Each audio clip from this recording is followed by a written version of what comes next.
Hello pro kabaddi fans అందరూ కూడా PKL season 11 కోసం ఎదురు చూస్తూ ఉంటారు. పీకేఎల్ సీజన్ 11కి సంబంధించిన యాక్షన్ డేట్ అయితే ఫిక్స్ చేశారు. పీకేఎల్ యాక్షన్ ముగిసిన వెంటనే 1 మంత్ తర్వాత పీకేఎల్ మ్యాచెస్ అయితే స్టార్ట్ అవుతాయి. పీకేఎల్ సీజన్ 11కి సంబంధించిన అప్డేట్స్ అయితే కొన్ని వెలుగులోకి వచ్చాయి. ఆ అప్డేట్స్ ఏంటి అంటే పీకేఎల్ సీజన్ 11 యాక్షన్ ఆగస్టు 15-16 తేదీల్లో జరగబోతుంది. ఈ 2 రోజులు ఘనంగా వేడుకలు అయితే నిర్వహించబోతున్నారు.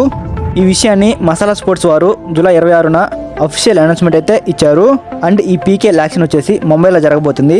అండ్ ఈ పీకేఎల్ సీజన్ 11 కోసం అన్ని టీంలు ప్రీ ప్లానింగ్తో ఉన్నట్టు తెలుస్తుంది. అండ్ మన తెలుగు టైటన్స్ విషయానికి వస్తే లాస్ట్ ఇయర్ హెడ్ కోచ్ ఉన్నటువంటి శ్రీనివాస్ రెడ్డి గారిని తీసేసి కిషన్ కుమార్ హోడా గారిని తెలుగు టైటన్స్ టీంకి పీకేఎల్ సీజన్ 11లో హెడ్ కోచ్గా అపాయింట్ చేశారు. అండ్ అసిస్టెంట్ కోచ్గా మిస్టర్ రమేష్ కుమార్ని అపాయింట్ చేశారు. ఈ పీకేఎల్ సీజన్ 11 కోసం తెలుగు టైటన్స్ టీం మేనేజ్మెంట్ ఇద్దరు కోచెస్ని మార్చడం అనేది కరెక్ట్ కాదని నాకు అనిపిస్తుంది. దీనిపై మీ అభిప్రాయం అయితే కామెంట్లో తెలపండి.